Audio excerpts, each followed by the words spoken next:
بسم اللہ الرحمن الرحیم 11ویں کلاس کی یہ سٹوری ہے اور ایزی والی میں پڑھا رہا ہوں. عام طالب علم یہ یاد کر لیں اور جو اچھے ہیں وہ دوسری والی جو ہے. Accrual master had many sleeves. ایک ظالم آقا اس کے پاس بہت سے غلام تھے. یہ جو ہیڈ ہے نا، اگر کوئی کام مکمل ہوا ہو تو ورب کے ساتھ آئے تو وہ یہ بتاتا ہے، جیسے ہی ہیڈ گون، وہ جا چکا تھا. لیکن ہیڈ ملکیت کے لیے بھی آتا ہے، تو اس یہاں پہ ملکیت کے لیے accrual master had many sleeves. He often punished them for nothing. وہ اکثر ان کو سزا دیتا تھا فار نتھنگ، بلا وجہ. یہ جو جملہ ہے یہ ماضی مطلق کا ہے، پاسٹ انڈیفینٹ کا ہے، کیونکہ سیکنڈ فارم لگی ہوئی ہے اور جہاں بھی سیکنڈ فارم آئے گی. اور ڈیئر اسٹوڈنٹ، آپ ہمیشہ یاد رکھیں کہ جہاں بھی یہ سیکنڈ فارم آئے، یا پھر یوں کہیں کہ یہ جو ہے نا اسٹوری جو ہوتی ہے وہ عموماً ماضی مطلق میں پاسٹ انڈیفینٹ میں بیان کی جاتی ہے، اور اس کا طریقہ کار وہی ہے.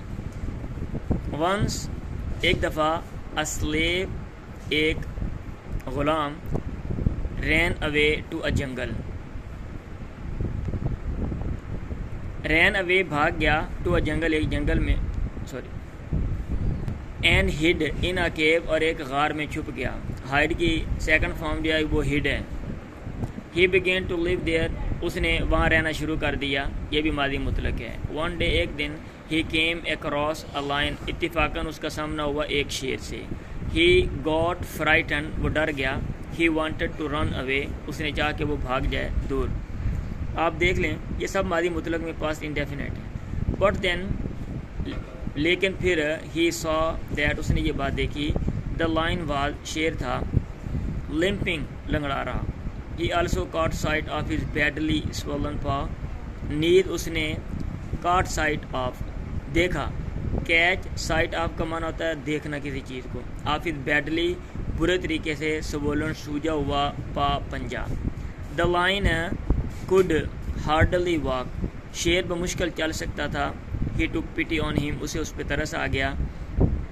he went near him، وہ اسے قریب گیا. and pulled out the thorn، اور کانٹے کو نکال باہر کھینچا یا باہر نکال دیا. فرام ہز پا، اس کے پنجے سے. دا لائن لکڈ ایٹ ہم، شیر نے اس کو دیکھا. وتھ گریٹیٹیوڈ، تشکر کے ساتھ.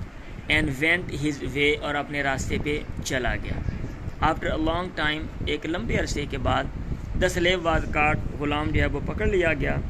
دا ماسٹر ڈیسائیڈڈ، آقا نے ارادہ کیا. ٹو تھرو ہم بیفور اے ہنگری لائن، کہ اس کو پھینکے ایک بھوکے شیر کے سامنے. ایز اے وارننگ، تنبیہ کے طور پہ. فار ادر سلیو، دوسرے غلاموں کے لیے. آن دا فکس ڈے، متعین دن میں. ہی واز تھرون، وہ پھینک دیا گیا. بیفور اے ہنگری لائن، ایک بھوکے شیر کے سامنے. آپ یہ دیکھ رہے ہیں ہی واز جو تھرون ہے یہ پاسٹ انڈیفینٹ ہے، لیکن یہ پیسو وائز ہے. تو اگر آپ ماضی مطلق کے ایکٹیو وائز اور پیسو وائز آپ لوگوں کو اچھے طریقے سے آتے ہیں تو پھر یہ جملے بھی اچھے طریقے سے سمجھ آتے ہیں اور بندہ بآسانی سٹوری جو ہے وہ لکھ سکتا ہے. دا لائن، شیر، انسٹیڈ آف کلنگ ہم، بجائے اس کے کہ اس کو مارتا. Began to lick his feet, اس کے پاؤں چاٹنا اس نے شروع کر دیے. ان فیکٹ، حقیقت میں، it was the same line, یہ وہی شیر تھا. That had met the slave, جو کہ غلام کو ملا تھا. ان دا جنگل، جنگل میں. When the master learn the real event, جب آقا کو پتہ چلا حقیقی واقعہ کا. He was move to tear, وہ رونے لگا. اینڈ فریڈ بوتھ، اور دونوں کو آزاد کر دیا.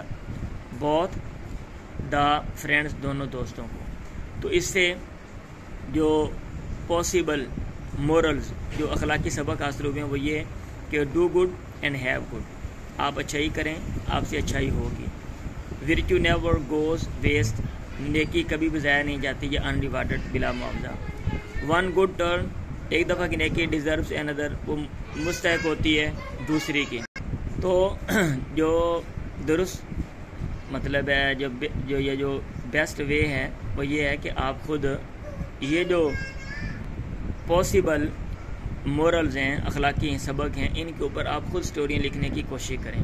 اور یہ تب ہوگا جب آپ کو گرامر آتی ہو اور ٹینسز آتے ہوں، اور آپ اپنے دماغ کو خود جو ہے وہ مجبور کریں کہ وہ مختلف سٹوریوں کو سوچے اور لکھے.